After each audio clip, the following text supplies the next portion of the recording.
How did it first come up, the whole USFL idea? Well, actually, Chet Simmons, who at that time was president of ESPN, called me, and what's his name? Advertising guru, Mike Traeger. Mike Traeger used to do a lot of counseling on advertising on teams and promotions and so on. I think he was a former NBC employee, but Mike Traeger was hired by the founders of the USFL to develop a television package. And part of that package included ESPN, and I believe at the time TNT or Turner, because we were interested simply because it would be the only live professional football we had to offer. And that was the intriguing part for us, because at that time everything was packaged and delayed and so on and so forth. So I think I kind of told the story in the book about how we arrived at a price that we might be able to afford. Right, you were saying. And then later on, how that changed in the middle of the night.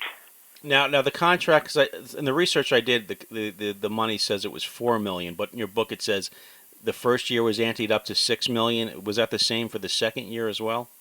No, it was less.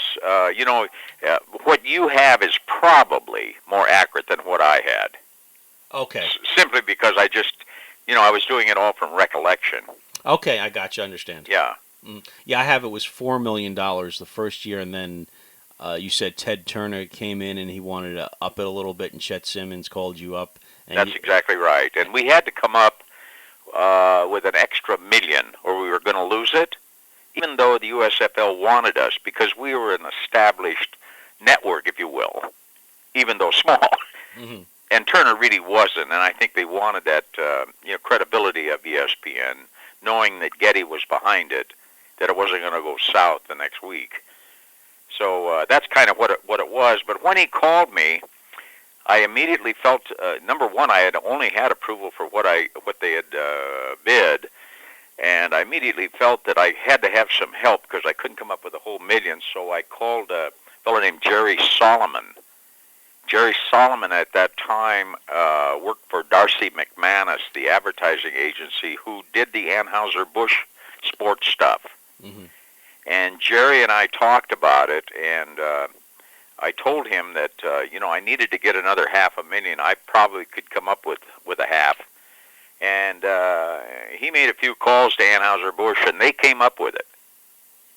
So we were able to offer that and get the contract.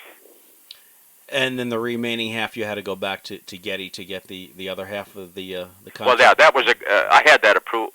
The other half, the $500,000. Yes. Yeah, well, I approved it, but the next morning I had a little, heart-to-heart talk with the chairman of the board, and I mean, he was a good guy. He understood and everything, but I was running out of time.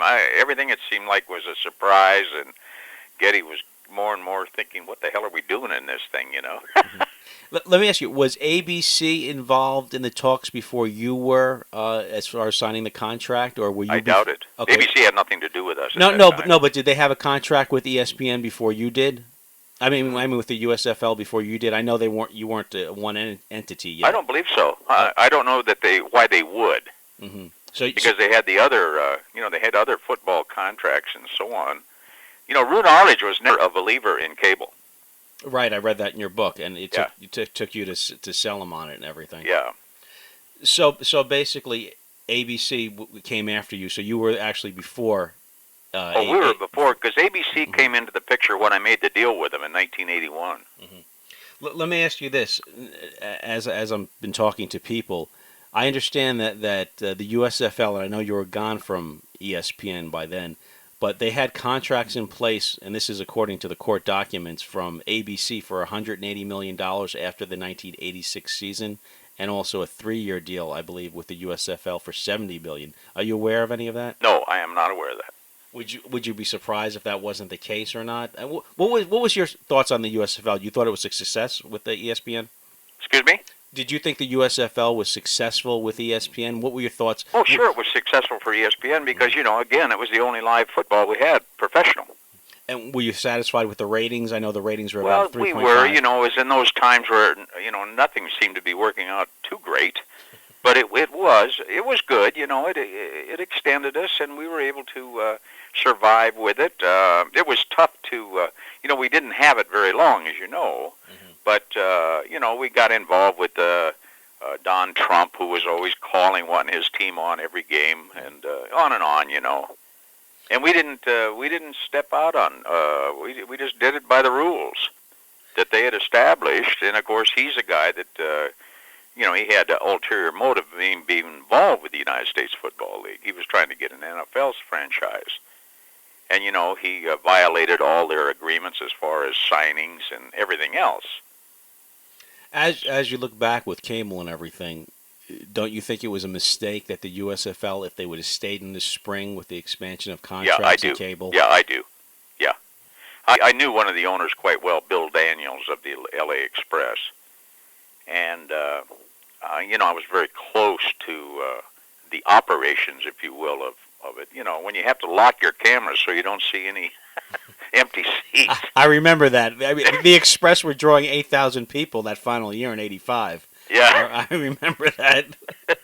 Well, now Daniel's background, he was in cable television as well. He was a mogul in cable television, correct? Yeah, well, he and I were very close friends anyway. And Bill and I spent a lot of time together. And but, it was, the USFL was just one of those things, I got to know, it was kind of interesting, Allie Sherman. Oh, Allie Sherman, sure. Yeah, he became a consultant in some respects for Al Davis. Oh, did he really?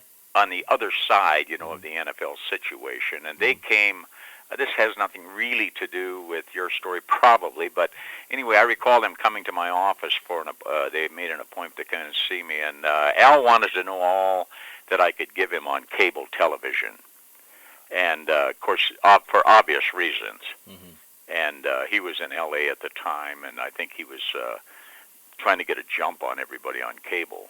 And but at that time, I was a very close friend of Carol Rosenblum, who owned the Tampa Bay Buccaneers, and he had always asked me about Al Davis and so on. So I alerted him to that Al was sniffing at cable, even though nobody thought cable was going to work.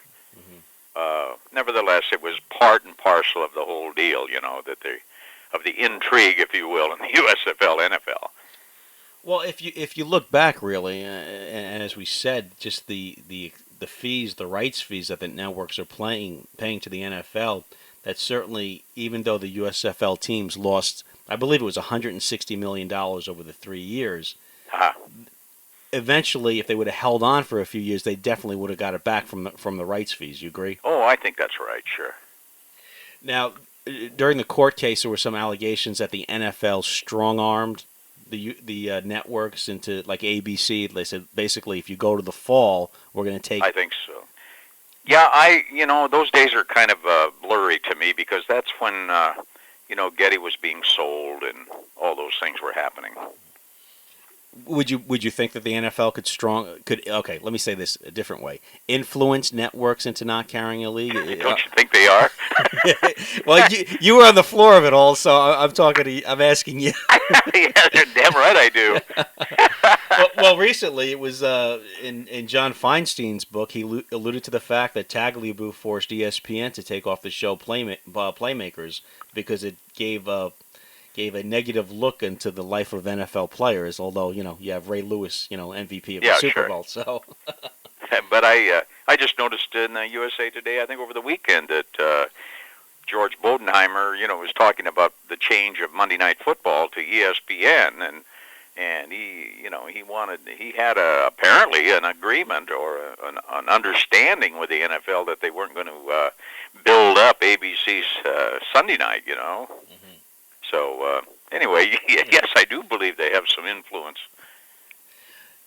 As you look back now, do you blame Donald Trump for the demise? I mean, when your conversations with Bill Daniels and everything, what were his thoughts on Trump at the time? Oh, I think they thought it was a blowhard, and he was. That's him. He's doing the same thing now. I mean, that's just his personality and I guess his success. But at that time, he wanted to be on Sunday afternoons on our broadcast, and he would call Chet Simmons, and Chet Simmons would abide by the rule and try to explain to him, there are rules we've got to follow here. And he said, well, they're not getting any ratings at all, and I can just recall vividly some of those discussions. And then he wanted to talk to me, and I stood behind Chet, so that's the way it was. But yeah, I think, it's obvious he signed guys that what they were supposed to have one targeted player per year, weren't they? That yes, that's correct. They could pay anything right. to. And he had 2 Heisman Trophy winners. Yeah, Doug Flutie and Herschel Walker. Joke. But he was trying to build his team up to be, I think, well, obviously, I think it's already been printed that he tried to build his team up so he could get an invitation from the NFL. Well, here's the irony, too, of it all. On the 86 team is Jim Kelly.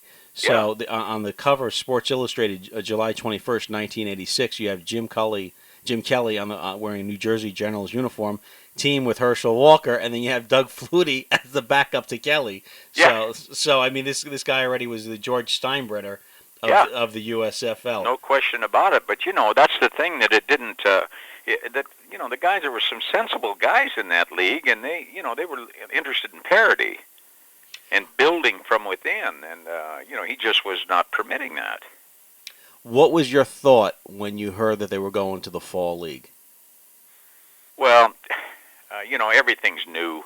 I didn't, quite honestly, those were things that I expected Chet Simmons to be, concerned with or not concerned, either way. But we had such an insatiable appetite for programming that, nothing like that really was critical to us at that time.